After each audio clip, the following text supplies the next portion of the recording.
Hello नमस्ते सबैजनालाई मेरो च्यानलमा स्वागत छ। अस्ति राति रहेछ दिनभरि पानी पर्यो। आज चाहिँ मौसम पुरै सफा छ। हेर्नु गाइज, पुरै टन्टलापुर घाम लाग्छ। म चाहिँ अहिले ड्युटीतिर छु काठमाडौँमै। सबैजनालाई 2022 साल विजय दशमीको शुभकामना भन्न चाहन्छु।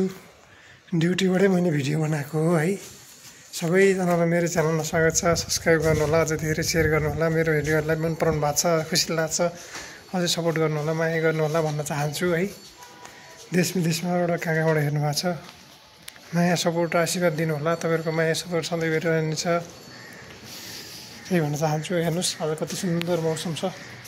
टन्टलापुर घाम लाग्छ। काठमाडौँमा चाहिँ अब काठमाडौँभन्दा बाहिर चाहिँ कस्तो थाहा छैन है गाइज। हेर्नु होला, पुरै सुन्दर छ। हेर्नुहोस् संसार, पुरै सुन्दर संसार। यसरी नै सधैँभरि भयो त हुने, पानी नपरे हुने। तर पानी पर्छ भने हाम्रो अझै 2 दिन के हुन लाग्यो। पोहोर पनि त्यस्तै भयो, बाढी पहिरो गयो। यसपालि धेरै ठाउँ बाढी पहिरो गयो। कति यात्रुहरू काठमाडौँ आउनु पाएनन्, पुरै डुबानमा छ। कतिको ज्यान गइरहेछ।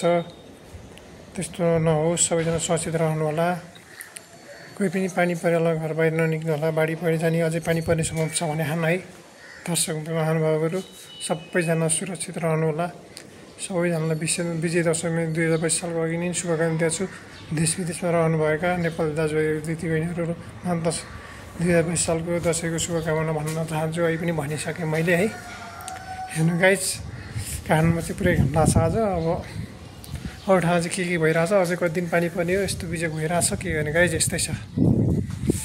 हस् त, म छुट्टिन चाहन्छु। मेरो च्यानलमा रहनुभएका सबैजना दर्शक महानुभावमा नमस्कार भन्न चाहन्छु है गाइज।